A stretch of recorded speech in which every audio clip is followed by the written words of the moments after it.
Trustee. and justice for all. Roll call. Trustee Blower. Yes. Trustee McGurran. Yes. Trustee Fisher. That's one this morning. Well. Procedural actions, meeting ground rules, gathering information to produce the 2024 appropriations budget. No final decision will be made at this meeting. Public access is for viewing only. Participation will not be allowed. Fiscal officer. Okay, for the purposes of this budget hearing, the procedural information, except for the current 2023 beginning balances, all revenues and expenses for the current year are through October 31st of 2023.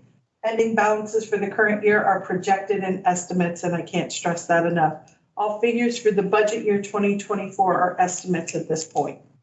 Capital expenditures are defined as property acquisition, new building construction, major facility renovation, public works projects, and heavy rolling equipment. Generally, heavy rolling equipment is defined as expensive integral equipment, which is typically not used daily. These expenditures can no longer be the automatic expense encumbered to the general fund. When adopting budget resolution is approved, it is understood that the department heads have permission to purchase any and all items approved under the resolution.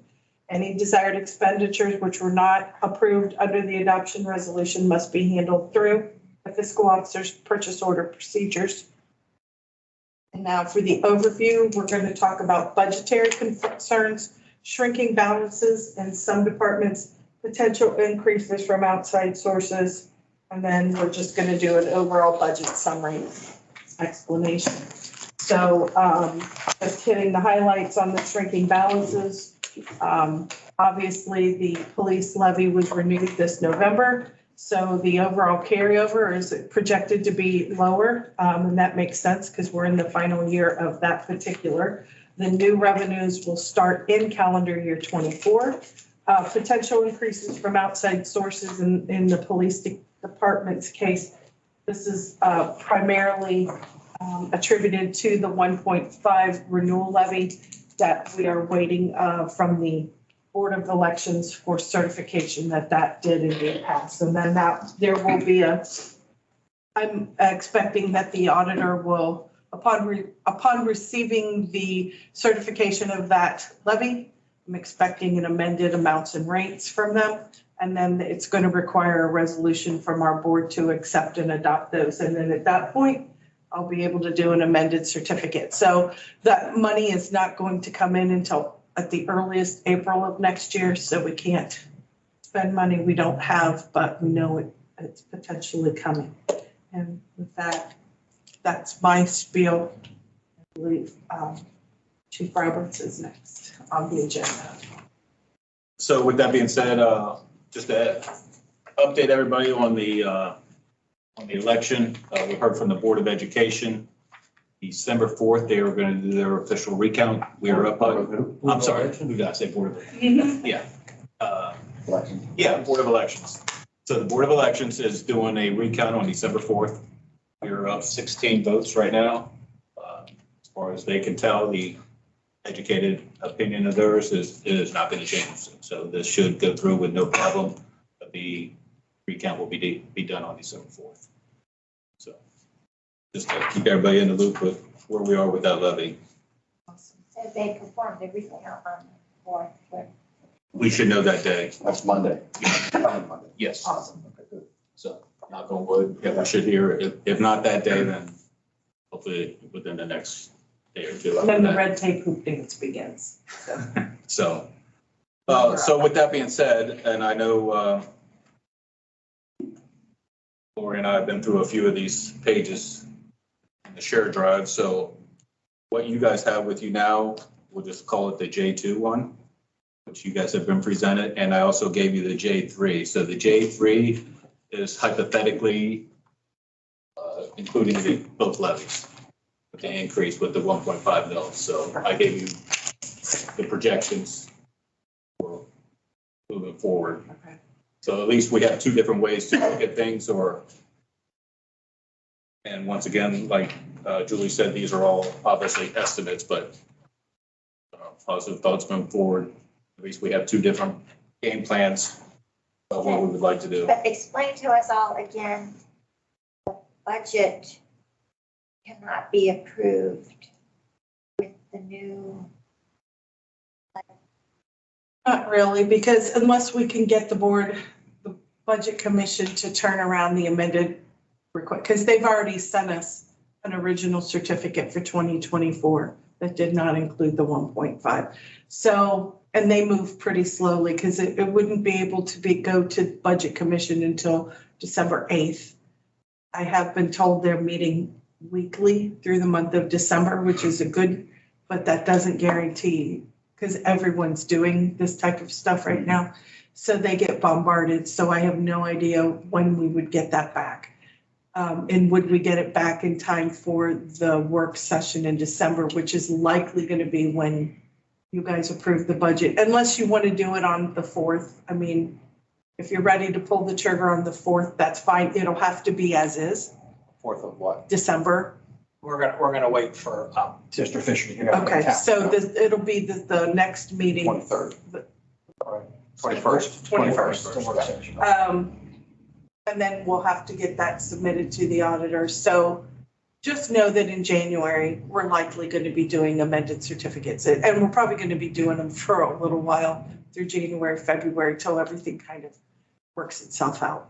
But we'll know before that it's approved. Correct. And And we can have this in mind, J3 will be closely estimated. closely estimated, but the one that's going to get approved is going to be what's in front of you in the binder. Okay. And the good news is we're not going to have that revenue stream till April to begin. Well, we may have March, depending on the due date, because we do advances. So, And I break in just for a second, I know it's not, but if it doesn't pass, If not, are we gonna go for another election? no, I'm sorry. There's no public participation this evening. We just got to attend the business, I'd okay? like to see it finished. Okay. All right, back to it. I know we've done this in different manners here or whatever, so whichever format you guys want to use is perfectly fine with me. Are you guys wanting to go line item by line item, or is there any particular ones that you want me to address or not address, or how do you guys want to do this? So we don't, I don't necessarily think that I need to go by line item, but that's totally up to you guys. Grab your importance on the first page here on revenue Okay, with your standouts, if you would. all right. So with the treasurer, on the very first line, obviously, like Julie said, this is an estimate. I don't think that's going to change.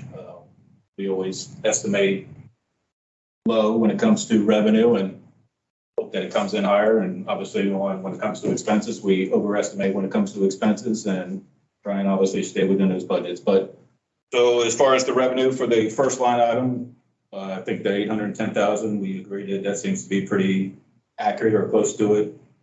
I would say when it comes to the school, we will be renegotiating our school contract at the end of this year, at the end of this school year, I should say, not the end of this year, at the end of this school year. So the hopes of it will be when we renegotiate. Currently, we are paying all of Dave's salary, or not salary, his healthcare. Seeing if we can go back to the way it was with the school where they're paying their fair share of his healthcare. When they were having financial issues, pay for their health or pay for his healthcare entirely. so we dropped down from about 75,000 through the school year, because their school year is two parts of our fiscal year. It was about 75,000 annually, and now you can see it's down to like 35. So we took quite a hit by resuming 100% of the healthcare. Because prior to, we were just basically paying 25% of Right. salary and healthcare expenses. So that should definitely change. To approach the school about that, I will. to do. And obviously, you guys will have the final say when we come up with the contract, because you have to approve the contract and everything. But generally in the past, it's been myself and Chad Conkle, and maybe whoever the treasurer is at the time, Steve Castater. Yeah. Is usually involved. If Lori wants to be involved, that hasn't been a problem. Were you in? I think you were in the last one, weren't you? So. I think everything else when it comes to the reimbursement is pretty much as is. I don't think anything's has really changed over the last few years. I know we depleted from our drug fund and the forfeiture and all that just to buy equipment and some training. But other than that, we really pretty much stayed status quo when it comes to our revenue. I will continue to apply for grants. There's another grant that's going to be coming out. It's the Burns Law Enforcement Memorial Grant. I'm going to apply for that once again to see if we can get some equipment. I have to wait for that to open up. Insurance, I think that's worked out well. I know we're going to have that conversation too, because currently we've been paying 15.1%, and I believe Julie gave you some different estimates for lowering the percentage for what the employees were paying. So I don't know if you wanted to discuss that now or That'll be part of personnel. personnel. Okay. But in general, I mean, as you can see at the bottom, our projected revenue is going to be just over 1 million for the year. One of the other things that I know we've had this conversation before, or at least had a thought about that might bring in, which definitely does bring in some additional revenue, is if we were able to implement a impound lot. That could definitely provide a substantial amount of income for this police department. That's for a later date and time, but yeah, that would be something that I would definitely entertain to see if the board would be in favor of that, and we'll have more of an in-depth conversation when it comes to that. Does this include any revenue from use of the? Not really, because that's been kind of limited right now. I know we just finally started getting some money in, but it's been very minimal so far. So heck, I don't even know if it's been 500 yet. No, has it's it? 200 so far. Yeah, and I know we're supposed to be getting some more, but so far it would have been less than 500 for the year as far as the training there. And for next year, we've got an increase in classes that are being offered, and I know there's going to be a lot more sustainment stuff, so there'll be more activity in there next year. Does that go in the general fund or the police fund? Goes in their fund. In our fund. How do they feel about how that's going? So far, they seem to be very pleased with it that I know of. Ryan, you speak with them more than I do. Yeah, they're very happy with everything this year. I think we only had 4 classes. I think we're up to 8 for next year, Yeah. and their plan is to keep increasing. My son asked me, what's Covington? Everybody, all these police departments in Ross, what the heck's going on? I said, Yeah. don't worry. It's true. Do we have a What's line, do we have a line item for that in the revenue? There is not one like specific line item for Norris. I think that would probably be maybe miscellaneous operating Mm-hmm. is where that could fall in, unless you want to create a specific line item that would be obviously up to the board. Sometimes we've done things like contracts with other, like with Millville, but that's with another governmental entity. So I can look to see if there's, but right now it's not generating enough revenue to include it in a budget. But hopefully if we can get over $1,000 annually, then we'll start putting it in. Hopefully next year will be a better telltale. And the ARPA, the 180 ARPA, That's an estimate. That's based on what we have left, and that we'll know that number a little closer to. and that has to be spent in 24? Is Yes, that like, just like the others? yes. What is that being allocated for? For right now, it's been for 2 officers, and we've used it for retention as well. Yes, there's some of the money that's set aside for retention. The bulk of it is for their Their salary and anything attached to it, healthcare, everything's, and we're gonna use it till it's gone, and then we'll start paying them out of the police budget. It'll go probably by mid-year is my guess next year. So the levy still leaves us money left out of that if we stay where we're at once the ARPA money's expired.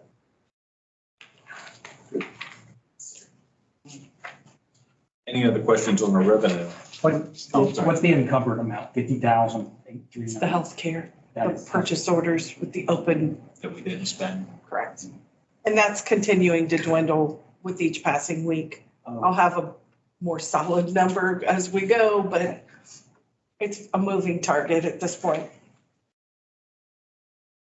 And we have to traditionally hold it open until at least April 1st because healthcare claims in December may not get paid until March, you know, and sometimes they're sluggish.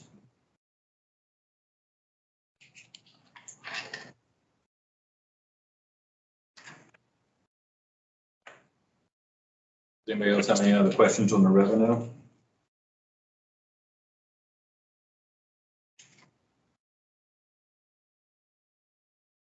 expenditures.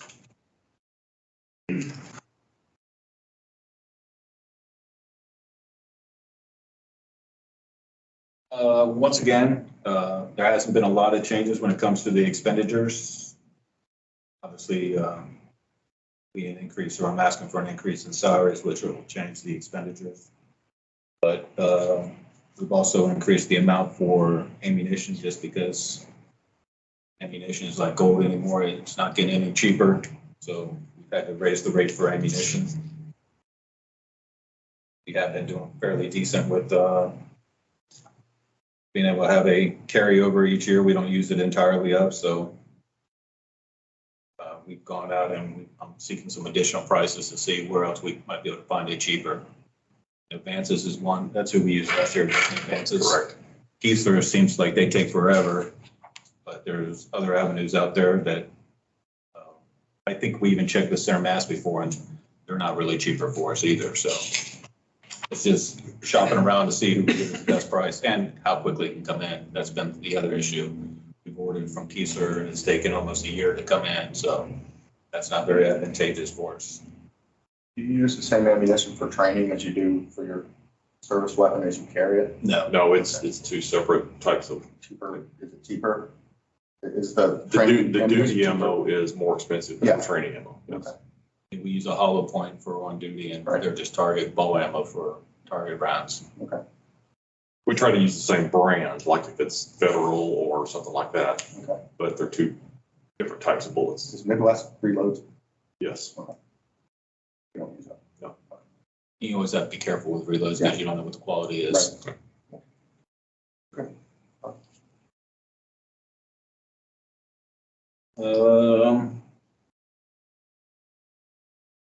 We can move, in my opinion, we can move down past the workers' comp and all that because I don't have a lot of control over any of those expenses and everything because most of that is dealing with insurance and but if we need to discuss anything when it comes to Medicare or pensions or anything like that. Obviously, we switched pensions. We're now in the correct one that we should be in with PERS LE versus PERS. So that has cost us a little bit more money. But they're in the right pension plan now, so. And that could change as well, not necessarily the pension plan, but retirements and how many years and age and stuff like that. But that's several years on down the road. There's some chatter going on about, on both OPERS and Police and fire. Gov and LE and the OPNF. They're talking about some proposed increases to pensions and contributions. Just be aware that that's always a little. Is that including increase in the years of service and years that you No, that I don't retire know. at, I or just just saw how the- much we contribute? The contribution rates is what I saw a bulletin on. Other than that, I mean, the training, we increased our training budget a little bit more so that we can get training as far as there's 24 hours of continuing professional training that OPATA mandates every year, or actually I should say the Ohio Attorney General mandates, but we can get reimbursed for those costs. A lot of those costs are done online or can be done online. Fortunately for us as well, the Norris tactical training that we've done here that our officers get to attend for free, 16 of those 24 hours are approved by OPATA. So it really doesn't cost us any money other than their hours that they're working. So to me, that's another perk for having them back there. And with the additional training that they're putting on back there, I'm sure we'll get approved by OPATA to count those hours for training as well.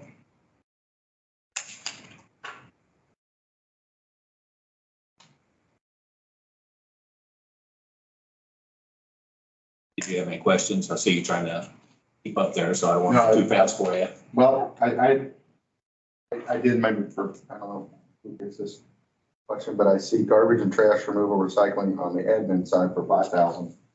Then I see it for 1,000 on the police department. Is that combined or is that just what it costs and then you guys split it? Everything like for this building is usually split Okay. 50-50. I'm not exactly sure why it would be so high on the admin side and not enough on the police side. And Like I, there's a place like It costs more to recycle? that. No, it's just being Okay. facetious. She takes it out on Monday evening, so I That's get, right, that's right. Dumpsters anymore. Or the We bring it in. Usually full. We don't really have dumpsters anymore. We got We got the separate, we used to have the dumpsters and When we I had don't think the it was parking cost lot efficient. paved, it turned into a whole thing Yeah. about where the dumpsters were going to go. Which to We were, curbside. Lori typically rolls cans out to the curb every Monday night. once a recycle and usually, there's been occasions we've had to take all three, but usually it's one of the recycle and one of the other brown ones, so. It's a big savings to us, so we may not have adjusted one of those two accounts. We may have to look at it. The BC Comp Center, didn't they knock that down to some, or I'm sure you're budgeting high, Yes, but did they knock that down? it's 77,000 now. Okay. Goes down a little. It started out originally at, we were just over 82,000 and now we're down to 77 and some change, Okay. so. So in 3 years, I think we've gone down to 5,000, quick math, thereabout.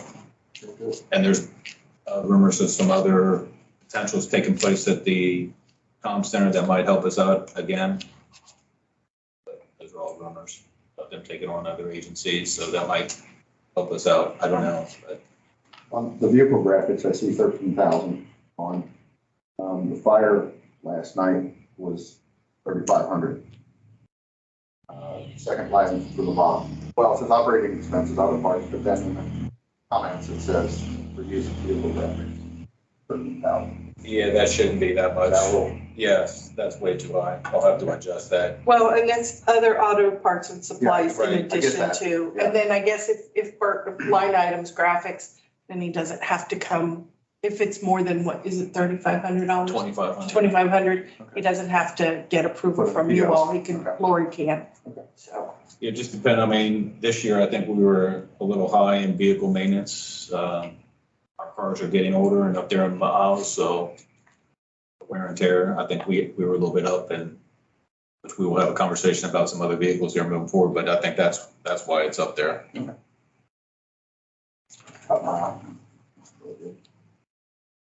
and when I get a purchase, or when I get an invoice from a garage and it's, you know, for brakes and they break down the parts and labor, when I pay it, I pay the parts out of the auto parts and then I pay labor out of the repair. So I split it so the whole thing's not coming out. so that you don't have to cover. Yes.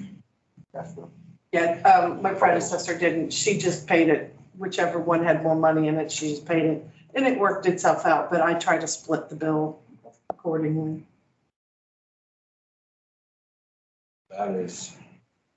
One battery is almost $300 and the Tahoes take two batteries, so we've had to replace them a few times. Yeah. Yes, it is.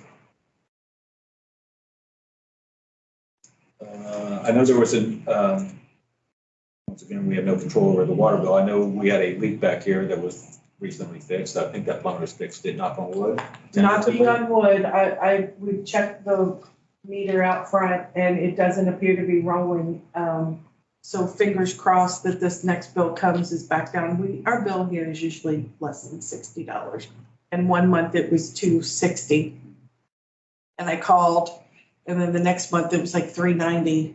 Now, the painter was back there. He was spraying down the area. He had power washed. So we did use, and then this last time it was down into the 200 range again. And then I talked to them and they said, well, your usage is usually here. It was slightly elevated, but it wasn't in the 32,000 gallon range anymore, but we had 2 running toilets and we had something back in the wash bay that One of the pipes that broke. had burst and was, so we think that we've isolated all the problems and plumber was here doing some things, so fingers crossed.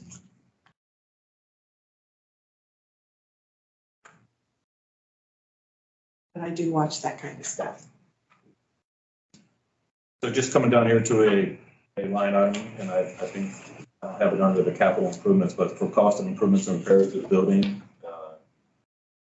when we have a conversation moving forward here with a game plan for the next 5 years, but Norris Tactical has agreed to help us out, and I have met with Lori and Julie and the police to split a cost.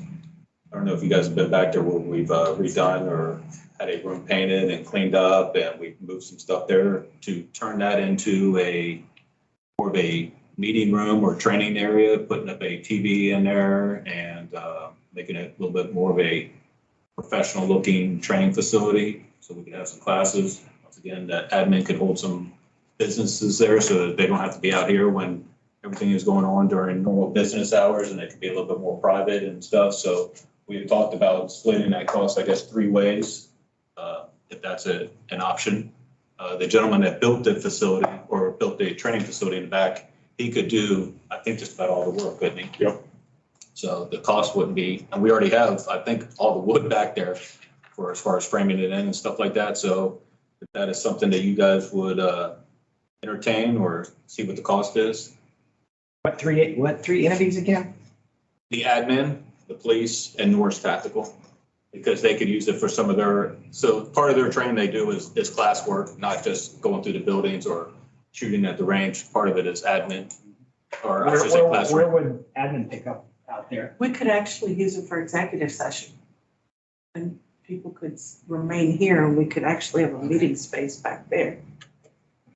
And I know Lori has meetings and Julie has meetings where, so that instead of sitting out here and we have police business going on here, and not that it interrupts them, but it's still, I mean, there's noise that goes on or whatever, so at least they would be a little bit more secluded and they can talk or do whatever they have to do, but. I think that'd be a great idea for the Norris Tactical money if it's gonna, hopefully, as indicated, should pick up Right. next month, especially if it be used a larger percentage for that group. But again, we can discuss that a little further down the road. Yeah. Of the percentage cost. And that is where all the weight room stuff came out, right? Yes, Where the weight yeah, room where the used to weight be. room used to be. It's been painted. We've cleaned it up. I mean, it really does The look water good. line's gonna get moved for the refrigerator, so there. it could also be more like the break area. Have the microwave and all The that. talk is to put a drop ceiling down, have the room climate control. So you can be in there year round and be comfortable. Danny Garage Wilson. door needs to come out, window needs to come out. Yeah, I mean, so when we frame it in. You can't close that window tight enough to keep the air out. Yeah, I mean, you it's freeze 1970s whether stuff. if it's in the winter or you're gonna be a little sweaty. But And to put doors in. Danny Welsh said something, yeah, we'll have to add some doors back there, but when he was originally looking back there, giving us some estimates when he was wanting to help us out, he said there's that thing that you can put in the wall. I don't know if he called it a splitter. I can't think of what it was, but it can heat and yes, so it can heat and cool it depending on the. There's an outside compressor for that. He said he Oh, I've uses it seen a them on lot. home time. He said he uses it a lot on It's a big- a lot of his construction stuff, so. Yeah, he said that would serve its purpose in there. He said it's really not that expensive, so. I don't know, but this is just premature and some of the conversations that we're And there are having. times when Norse is out here and they're meeting and it's fine, but they feel like they're intruding and. Yeah, And they're not. We can close doors and do our thing, but we would just keep them out of here and. so. Food for thought. Other than that, I don't really see a lot of changes to, as far as the expenditures. I mean, community relation materials has increased a little bit because we are doing more community events and engaging with the public, so I think obviously those costs are going up. We just got some free literature and stuff from law enforcement publications. In fact, they gave us a sign and everything, so they created all these pamphlets and everything that Dave can hand out to schools when it comes to texting and driving and bullying and all this stuff. So, I mean, it was all free. It didn't cost us anything, so. And some of the businesses within Ross Township contributed to it, so I thought that was a very positive thing. Does anybody else have any questions when it comes to the expenditures?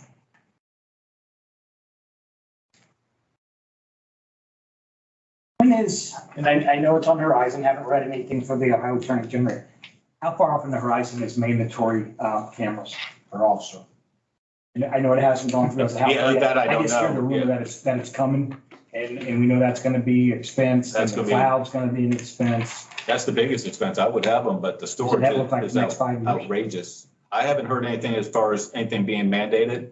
Or the Ohio Collaborative, one of their blocks is on body cameras, but you can have a waiver. There's nothing mandating us to have body cameras. I know the sheriff's department just went to them and some I got a other, If I read in the paper. but the grant only lasts for so long, and the grant only covers the equipment. It doesn't cover the storage.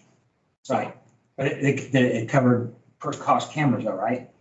Yeah, I believe so. Yeah, How yeah, long yeah. do you have to keep the, Well, that's the whole thing. You have to create your retention policy for those Okay, cameras as so- well. And so when it comes to public records requests, it would really, Michaela, and we don't get a lot of public records requests, thank goodness, but if you do, I mean, that's very time consuming because then you have to go back and redact the information or what can't be released. Most of the time when we get anything, it's usually either on an OVI or an auto accident. It's usually when we get any kind of public records. So.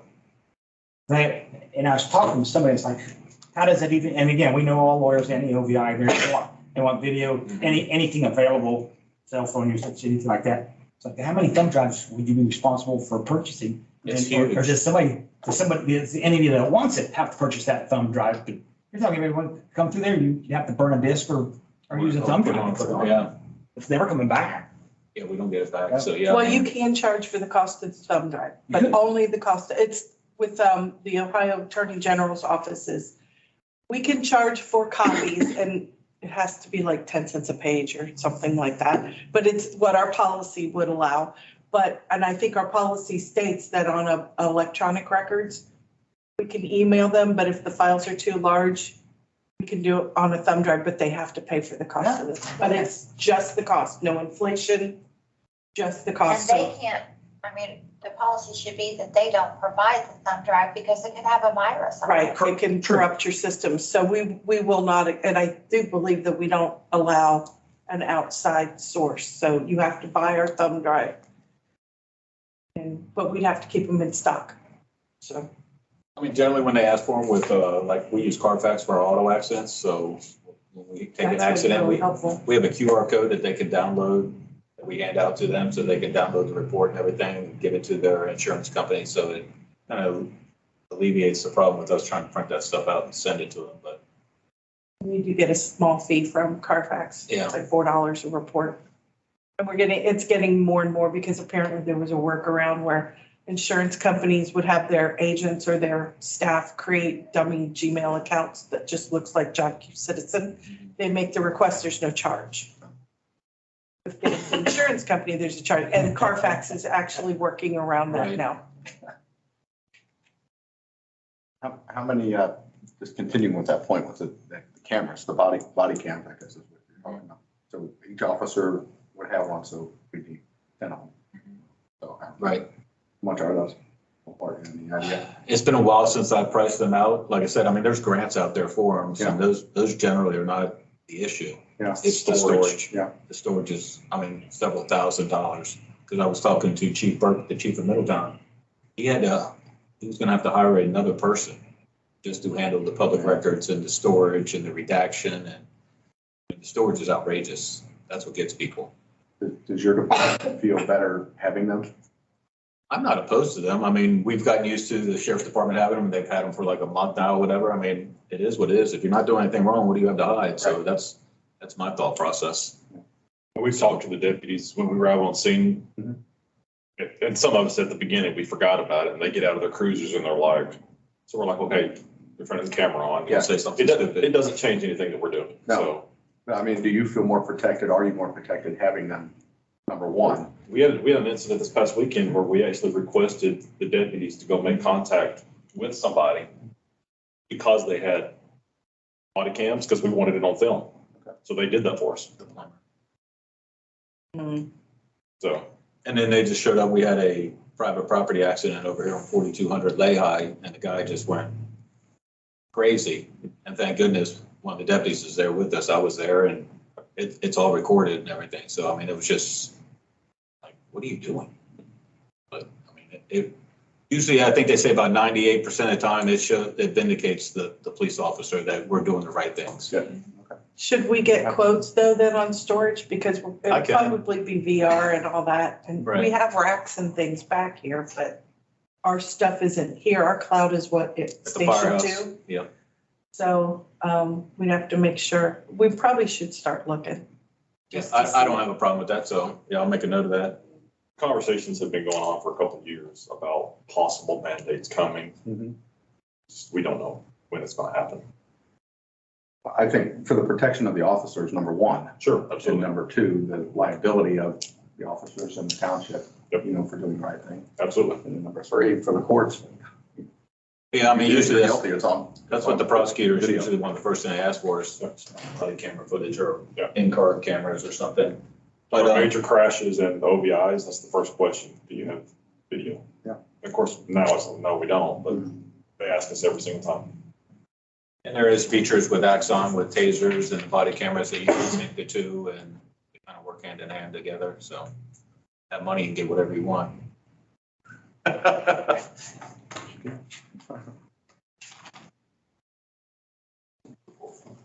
All right. I think this is where you'll see one of the biggest I shouldn't say discrepancies, but changes in between the J2 on the balance sheet. Between the J2 and the J3 one that I provided you. Because obviously the J3 shows with us getting the levies, both levies approved. Where do you have your J2? Is that my book? Your book is Book J2. is J2. Okay. Yes. Sorry. I don't have it written here. Yeah, no. Like, is there another one laying out here for me? Okay, so which page you're referring to at this time? This one. Balances. Oh, yeah, that makes a big difference. One's red, one's black. Yeah. Yeah. Okay, now I'm with it. And really, the biggest difference is gonna be that second levy getting approved and everything going forward. That's really the biggest difference for them. Absolutely. And you can see what a huge difference that is. Because obviously one column is in red and the other one is in black.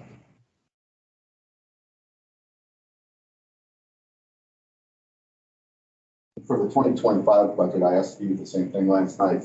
You adjust 2025 with that 180 ARPA not being available in 2025. Correct. You adjust your budget Yes, to reflect. unless there's some other grants that come out, Sure. so, yes. Because some of the grants that are out there, like I said, the JAG grant and stuff like that can help pay for funding or salaries and stuff like that, so.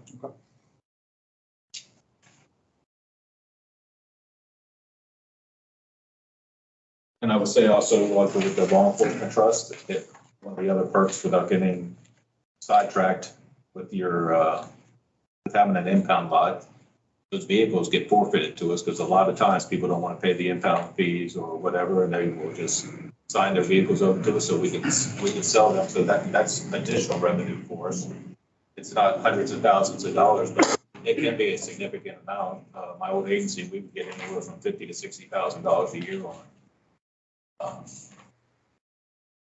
having our own impound lot. Now, we don't take wrecked cars and things like that. It's usually for driving under suspension or OVI or whatever, but They charge storage fees. charge storage fees. So, but once again, that helps us out as far as revenue. That depends also on the price of scrap at the time though, too, right? If they surrender it and it goes to the scrapyard. Yeah, if we send it to the scrapyard, yes, obviously. yeah, And that we plays- also pay their refits or You can do pool and pay is what we used to use that would take it, or refits, Wayne's, or, they're all gonna charge a fee from here down to Miami town. right. Yeah, I mean, once again, it depends. It has been I thought that most of the vehicles that I see in Ross Township are not really low-income cars. Most people will come and get their cars or they forfeit to us. And I know I've spoken with Travis and I've spoken with Wayne's about this and, I mean, it happens quite frequently for They them. pick and choose, like, you know, my truck is wrecked, so I take that one. But if, you know. We don't bring 92 red cars Toyota back gets here. I mean, that just gets to be, I mean, I'm not saying I wouldn't. I mean, at my old agency, and that's what I just base it on is if it was involved in an auto accident, unless it was a fatality for some reason, we didn't bring it back to our impound lot. we let the insurance company deal with it. So you can kind of choose and say, hey, that car's worth $300. It'll cost us more than that to get rid of it. Right. And say, yeah, we don't want it. Yeah, that might be, Do No, that. I mean, that might be a if it's, little unethical. yeah, I mean, for something like that, I wouldn't. I mean, if it was just a trashy car, I would still bring it back here, because I'm not gonna do that to Wayne's and Reference. I gotta keep a good working relationship with them. They wouldn't like it if I'm just, why are you keeping all the good cars and pawning all the scrap cars off on us? So I wouldn't want to do that to them. But yeah, I think ethically, that's probably not a good practice either, that, because if somebody would say, I guess you're picking and choosing which cars you're bringing back to your impound lot or whatever, so if you just do it the same policy across the board, then I think that makes things a lot cleaner for us. So we do it and see if you, I mean, if you lose money for a year, then maybe you change the policy. Oh, yeah, I mean, You know, if you're losing money, it ain't worth doing it, but if you're making. I don't know how you would really lose money. I mean, we really do tow quite a few cars from here. A lot of DUSs, my AO is a towing, driving under suspension, I'm sorry. So we have a lot of people that drive under suspension coming through here. Yeah. I mean, those get impounded automatically, is we don't negotiate that. So that's per our policy too. It's in there that we tow for that. We have to decide how we're going to, what methods of payments we're going to accept, and if we would go with a cash system. It creates a little bit of a headache. Well, I talked to Wayne's about that. So Wayne's, they do this with Hamilton. They cut Wayne's a check, or the city of Hamilton, every month, a check, because they go there and pay them or something like that. So they would go to Wayne's or Refits, pay them, and then at the end of the month, Wayne's or Refits would cut us a check. Oh, so we would store it, but they would handle The finance part of it, because I really don't, I trust all my officers, but I don't want to, or deal with it would anything be like on that. Michaela, and she would I have to don't go want to put through anybody in some. that position to deal with cash. Yeah. So even if it's a dime missing, Yeah, I don't want to put any of my that's- people in that position, so. We charge a 3% convenience fee for a car. Because we can't absorb it. You have to, a government's not allowed to just say, well, that's our cost of doing business. We'll just eat it. Mhm. We're not allowed to do that. We have to charge for it. So there's some things. All right. All right, moving on. Dun, dun, dun. Personnel. We need to go into executive. Oh. Or do you guys want to do this now and then do the personnel? Well, it's all part of personnel, isn't it? Well, No, not all of it. So I'll just go over to the equipment part, because I think the first page is dealing a lot with personnel. Some of the equipment that I looked in, if you looked at starting in the second dash, where it talks about the flock cameras. There will be a representative coming at the next township meeting that will inform you guys a little bit better. I mean, I can tell you about the camera system, but obviously, one of the representatives can do a lot better telling you exactly how it works. Flock cameras is something that is used nationwide. I think they originated in Georgia, but they are used nationwide by a lot of police departments. It's a license plate reader, for lack of better terms, but it doesn't take pictures of the drivers or the passengers in the vehicles. And I may mention in that paragraph, all it does is take pictures of the vehicle and the license plate. It's the back of the vehicles. You'll get hit notifications. The patrolman who's working, they get notifications that it's a stolen car or somebody's driving under suspension, or that there's warrants attached to those license plates. So it'll send us, I mean, there's lots of traffic that comes up and down 128, 27, 126 throughout Ross. So the benefits of it are, I mean, I don't think you can put a price tag. I mean, as far as investigations, it would be very advantageous for us. I mentioned in there that we had an incident at the Skyline Chili where a white truck in the middle of the night, box truck, ran into their gate that protects their dumpster and left considerable damage. Great picture of the truck, but no license plate. But those flock cameras where we want to strategically place them or whatever would have picked up that vehicle and the plate. Wendy's was broken into a little over a month ago.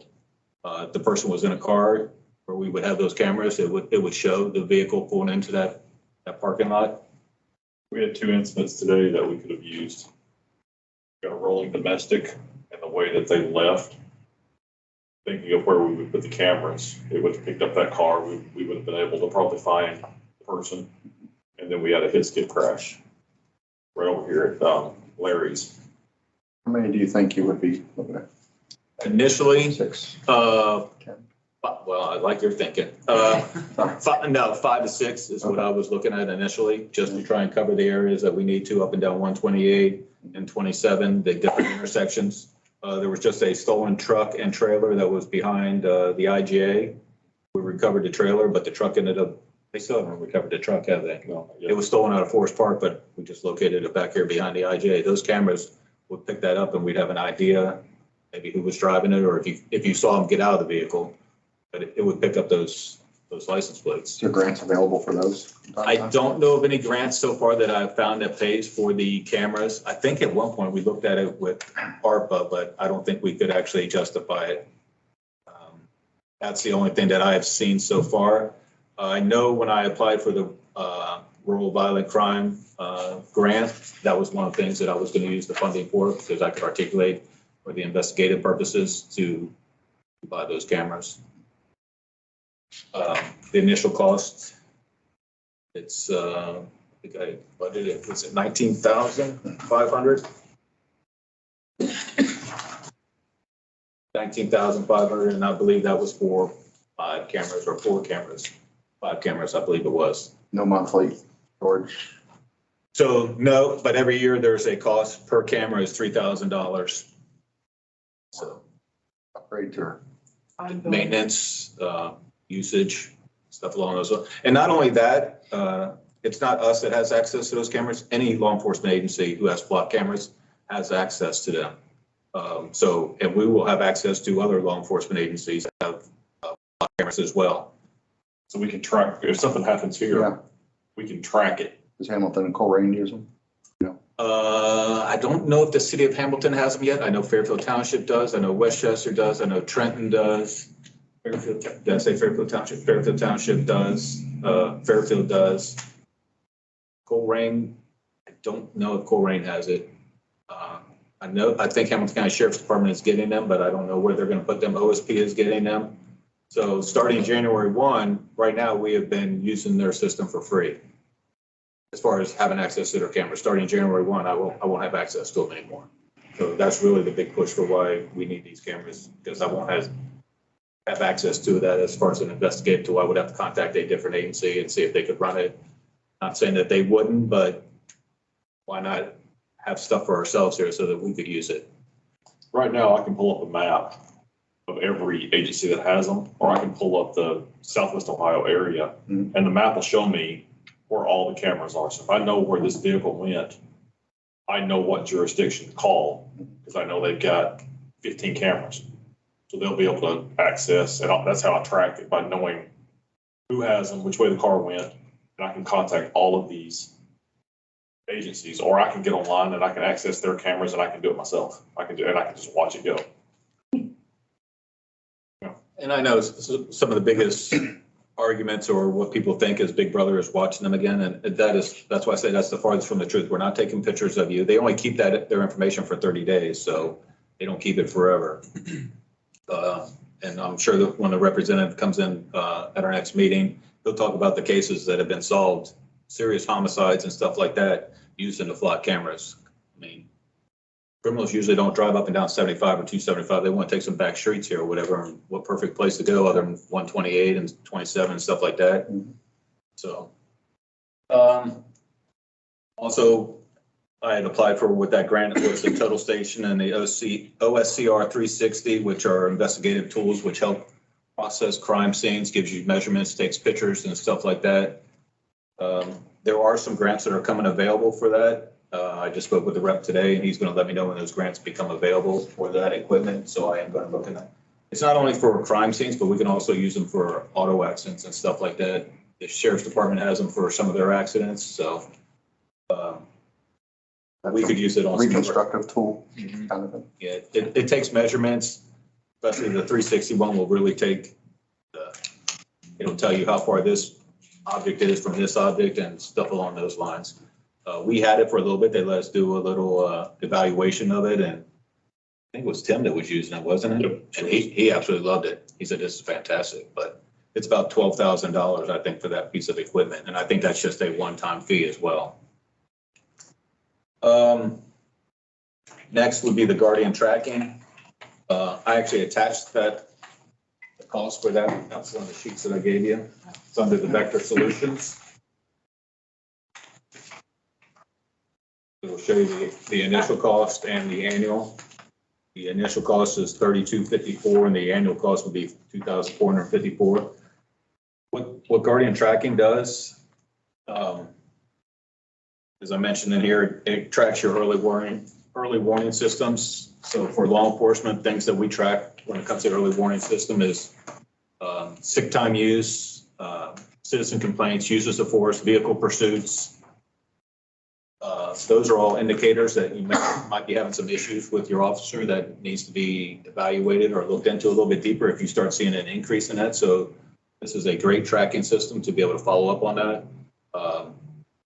If you receive if one of your officers wants to recognize another officer for doing a fantastic job on the scene, they can type it up there and everybody can see it and that officer gets a copy of it.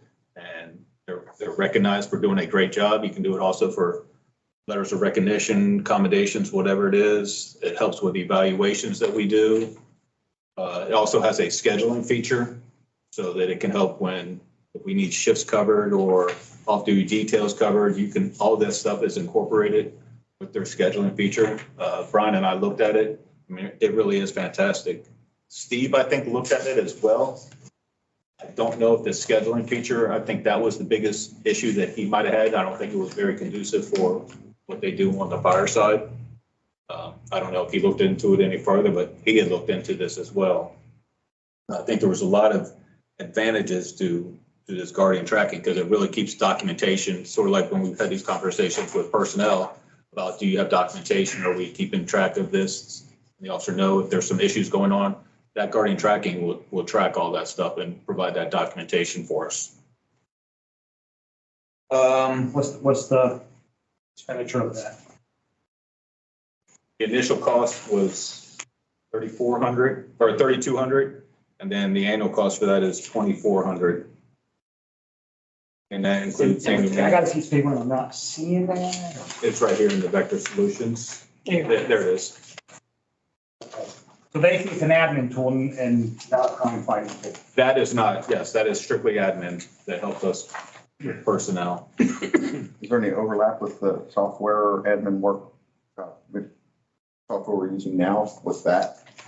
I don't think we use anything that Lexipol keeps. stuff, but I'm not familiar with all that stuff. Yeah. So Lexipol is strictly on policies. This has nothing to do with policies. With any of the group we're using for the administration stuff that we approved. The HR stuff. Just to audit, Yeah. pathway? Yeah. There's no crossover between this and that.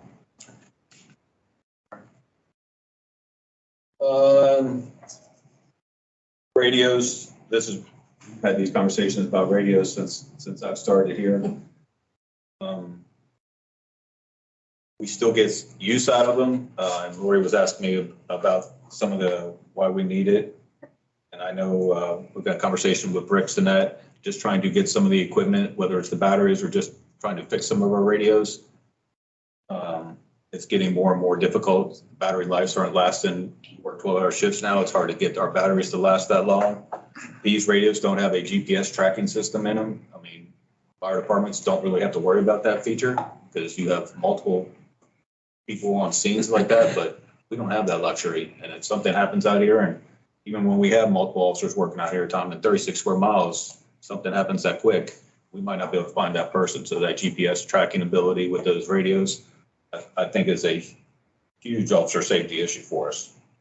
And they're always making changes with Bricks and updates and stuff like that. So being able to stay current with what's going on. I know we just had the updates done to our current radio, so we are good for right now, but I'm not trying to wait till they all break down at once, want us to try and buy these radios. Like I said, we tried with the ARPA funds. We thought we had documentation to justify it, but somebody up the street in Hamilton decided that we didn't. So, I mean, it is what it is. Hopefully some of the funding that Lori and I were talking about becomes available that would provide us the opportunity to pay for those radios, but we'll have to wait to see, but. And this is the last one. So earlier this year, we had purchased some training equipment here. We're looking at now buying the conversion kits for our handguns that we currently use. So when I talk about a conversion kit, and actually you guys should have this with the keystrip. So you'll see two prices on here. One is the 2,600 and the other is the 1,800. Now I've spoken with Pat, who's the chief of Trenton. He is looking into the 1,800 for his department. And we were going to work out an agreement with, he could come down here and do the force on force training and stuff like that. But he was going to, so you don't have to worry about the 1,800. That is not for us. That is for Trenton. They were going to buy those guns for them. But for a conversion kit for us, we're going to buy 4 conversion kits, which is basically just a slide in the barrel. And you can replace it on our handguns that we are currently using on duty. And now they become functional to shoot ammunition rounds. Because right now, using our guns, you can't shoot ammunition rounds out of these guns. Explain that, ammunition round. Tell me what a simulation. So a ammunition round is just like a bullet. It's a paintball, if you want to, it's like a paintball round, but it really looks like a bullet and shoots a projectile. It'll leave a mark on you if you get hit, but we have protective equipment and stuff like that. But it's force on force training. It makes officers make some split second decisions like it's out here in the real world. Shoot, don't shoot situations. You find out what an officer has that mentality to be able to shoot somebody if they have to, and to see how good of a shot they are, because most of the time they're not as good a shot as I think they are, because they're shooting a paper target versus this the real deal. When I was on So if SWAT, you we get- used it for yeah. years. We Norris uses it. We use these all the time at SWAT. If you get hit by That's these, all right. you feel it. So it's a wake up call, but there's no penetration. It just stings. And it leaves a little blue mark. They've also used airsoft rounds as well. If you've never seen those, they're just like a little round, but looks more like a BB than an airsoft round does. But this works just like a normal gun. If it doesn't work, your gun doesn't work, then you learn how to do malfunction drills. And I mean, it's about as realistic a training that you could possibly put somebody through. The things that you've suggested and explained, would you say that and the radios are the top 2 things for officer safety?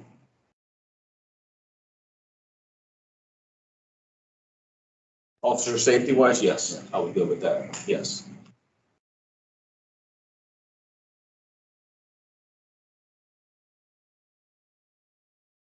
I think that's all I have as far as the personnel matter, but I know that's. Specifically, which ones are you asking for in 2024? I would like the simunition and the radios. And I know we're going to talk, I also had vehicles in there, and I've spoken with Pat. He has 2 vehicles at Trenton. And I think they're 2016 or 2017 Ford Explorers, low miles. So we were in negotiations to hopefully purchase both those vehicles, and they're silver, so I don't need to get them painted or anything like that. For $30,000 for both those vehicles, and they're fully equipped, so I don't even have to buy the equipment. So to me, this is a huge opportunity to save us some money. Once again, our Crown Vic is out of service. 2014 Ford Explorer is out of service. We're going to be able to sell that. So as far as vehicle wise, we are very low. And trying to get a car now through Perlinger or anybody else, it's at least a year out. And the price of that has gone up significantly. I think last time when we bought our Chevy Tahoe was in 21, that on the rim and out the door was just about 50,000. On the rim and out the door right now is over 60,000. If you get it. What's the mileage again on the 2 from Trenton? I think Pat told me they're around 50 or 60,000, give or take. Don't quote me on that. And what's our Crown Vic got on it? We don't even have it no more. No, that's gone. Oh, The okay. Crown Vic's gone. The Ford Explorer was close to, our 2014 Ford Explorer is close to 200,000. I think we're at about 170 on that. Okay, The Crown Vic had over 200,000, Yeah, that's what I thought. So we drive until we can't drive anymore. Trenton City. pretty much. yes, yeah, they're sitting. So why is he dumping them? Because he is getting brand new Durangos. Actually, he's got brand new Durangos. And he's getting rid of all his Ford Explorers. How long's he been waiting on the Durango? He just got them. They're just in. That's why these cars have just become available. I know the sheriff's department just got Durangos. They're coming from Somerset, Kentucky, but they're still not cheaper. Oh, no, nothing. And really, I'm still waiting, the feedback on these Durangos. I haven't heard positive or negative, but they're brand new. I mean, they just came into, in the last few years, becoming police vehicles, so I don't know how well they're gonna hold up. So I'd like for them to work out their kinks and stuff like that. I'm not opposed to buying new cars. We got the Durango here back in 98, Oh, did you really? the Hemi. How'd that work? Oh, it was a rocket. I'm a Ford guy, so. I get that, yeah. Gilbert Brown always drove the Dodge, and I stayed in the Crown Vic. You didn't want to drive. I mean, did it hold up? I mean, was it reliable? We ran it until it wouldn't run no more, just like anything else around here. It's kind of our MO. I mean, if the board wants me to go out and try and buy brand new cars, I'm not opposed to that, but I'm just trying to be fiscally responsible. Yeah, and you said they're both 2016s? I think they're 2016, 2017s. I mean, when I get a more definitive year and the mileage, I would definitely let you know. And hours, please. In hours? Yeah, is that what you said? they've got an hour counter on there. Like, again, we know they can sit outside Right, for right. 8 straight hours and never budge, but that motor's sitting there running. So that's gonna be a. And I will also say to you, since we're talking about the budget and his service department is interested in servicing our fleet, so that might be an option too, if that saves me money. Who? Trenton's service department. They have their own. It takes care of their entire fleet, not just the police, the fire, the road, takes care of the whole thing. So I don't know what that cost will be, but if it saves me money, Rapids is expensive, very expensive. I'm not saying they don't do quality work and they don't Do. deserve it, but It's about 3 times the cost of like on an oil change. I don't trust Pullmans. They just, I don't trust them. What about our local guy here on? We are gonna look at this gentleman that's trying to build the shop here on 128. David's gonna talk to him. I mean, if I can get a company here that's local, I'm all about. Yeah, 'cause you're still talking.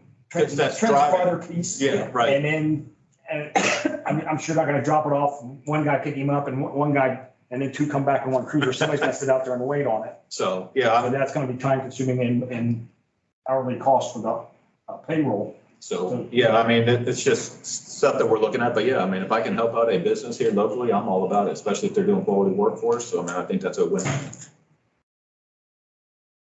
So how many total radios are you asking for next year? All 10? Yes, I would like 10. And like I told Lori, I'm not gonna get rid of our radios. We'll use them as spares, because if one goes down or we have to take them to bricks to be reprogrammed or whatever happens, at least we still have spare radios, so. They have any value? Well, maybe. I can't, I mean, I could sell them to another department who's hurting, or Yeah, 10, he's 5. 5. everybody has a price, so yeah. But I don't know who is in the market For an old radio. for these old radios, so. Some tinker guy is gonna be out Yeah. there parting them out and selling them, just like early 2000s, the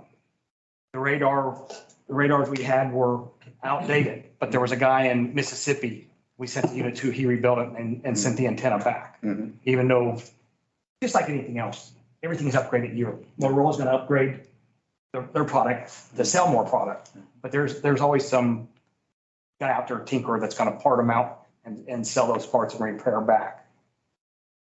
Guy over on the west side of Cincinnati in White Oak that does that for intercom units that we use. Make a good living doing it, rather than replacing the whole system. Yeah, I mean, those ham radio people, I'm sure they have that intelligence to be able to do that stuff with radios. I have no, that's way above my pay grade. One of the questions I had that I wasn't on the right page, in regard to the flock system, how many times do you think that would have made a difference in 2023? We've had those Unfortunately, I mean, it would just be a strictly a guess. I could just once a say, month, twice a month. I would, Probably more than that. yeah. Because you don't know how many stolen cars come up and down 128 or ones with warrants or whatever. I mean, Okay. And a lot of- traffic pattern, you have no idea. A lot of that could be, sorry, No, could you're be right. other agencies contacting us saying, hey, this happened in Hamilton, can you look at your cameras? So In terms of the amount of crime that would prevent in Ross itself. Feel for that? Well, I can tell you the stolen cars that seem to happen quite often along these car dealerships and on 128, that would help us quite a bit. Do we have a lot of them being stolen from the auto library and we had, who's there? We just had 2 Couple? trucks we just stolen. had 2 trucks stolen from Windles last week. As of this morning, we've recovered both of them. Okay. How many for fiscal year 2023, since we've already in that? Off the top of your head. And Russ is looking for a number, and I'm looking for that also. It's- Yeah. If somebody drives through with a stolen vehicle that comes out of the city of Cincinnati, it came through and it exited out the other end and it's gone to the city of Hamilton. That's not a pinch for Ross Township Police. It's just gonna say that Cincinnati, hey, yeah, they did come through Ross Township. That's all we know. I can tell you one of the biggest ones that would have helped us out was our burglary over on Outpost where they burglarized the house, the jewelers. Those vehicles would have definitely picked up on those camera systems and we would have been able to, that would have helped us. And that was a huge burglary. So that would have definitely helped us out. I got pictures of the vehicle. Yes, No, but no license What plate. about the pharmacy break-in? The pharmacy break-ins would have helped. now that also assumes somebody doing that at the house that it came in. I'd almost be surprised if they didn't have a stolen plate on it. If they, These were, the vehicles they used were pretty high-end. One was a Mercedes, big van and stuff like that. Not saying that they couldn't put a stolen vehicle on it. We get off on a topic here. I mean, it was amazing the number of people that thought that those 2 vehicles were very suspicious and never called us that day. So, I guess what my question is, we'll probably both get to is what is the, say it this way, the financial benefit to Ross? What is the protective component of the citizens of Ross if we have those? This isn't gonna sound good. I want Mr. Green to profit and everything else, but if he loses money because his trucks were stolen, that happens to me too. right. You know, in Norwood, I don't get my truck stolen, but you know. I think it keeps us as far as, I don't know if you can put a dollar amount on it, but it gives us valuable information as to the type of traffic that is flowing through Ross Township and a particular time so that we can increase our patrol in those areas or our number of officers in an area that helps with direct patrol and stuff like that. I don't know if that answers that question. As far as being able to put a dollar amount on it, I don't know that cameras or those cameras save anybody any money other than they solve a lot of crimes. I can just say when it's been homicides or bank robberies where they've caught them driving through other agencies or places Crimes with that these happen cameras. here or crimes that happen somewhere else. Because they already had an identification of a possible vehicle plate and all that. They weren't looking at a blank screen. Right, trying to so figure out a car. even if you don't That's have one a of them down license the plate, if street. you gave me a description, we'll just say a silver Ford Explorer. And you just type that in there, it'll pull all the silver Ford Explorers between a certain date and all that. And your area, you can expand or shrink down your area that you want to look for that vehicle. There's certain components that you can put in, like Chief is talking about. You don't have to have a license plate. You can put that in and I can put it in a general area and it'll bring up all of them that have passed through in this amount of time in that area. And you have to start looking through the photos and you can pinpoint, that's my vehicle. And at that point, now I can start tracking, where did it go? And you can even put like, it has a bike rack on it, or it has a air conditioning unit on top. So, I mean, you can put more specifics about that vehicle in the search so that it narrows it down as well for you. So it's not just put in Ford Explorers and you get 2 million hits on it or whatever. So once again, I don't think you can put a dollar amount on it. I just think as far as an investigative tool for Ross Township and just developing that relationship throughout this area, that we could be a tool for other agencies, or we could be a tool for them, they can be a tool for us that we wouldn't have access to otherwise. I'm looking at affordability versus, Practicality? yeah. Is that what? It's which gonna give us more information to help us solve some of the crimes that right now we're not been able to. It depends on how far or where you position it. So it would probably take two cameras if you put it at, we'll just say 128 and 126 down there at Cincinnati Brookville. I mean, obviously, if you want to cover the whole intersection, you would need four cameras to point it in the different directions. But I mean, it shoots out pretty far distance wise. The gentleman, when he shows up Thursday, could give you specifics about the distance that it'll shoot out. So it just depends on the areas that you want to try and cover. So The pictures that these things put out They're are clear. very clear. When you're looking for a vehicle and you need that license plate, you get it.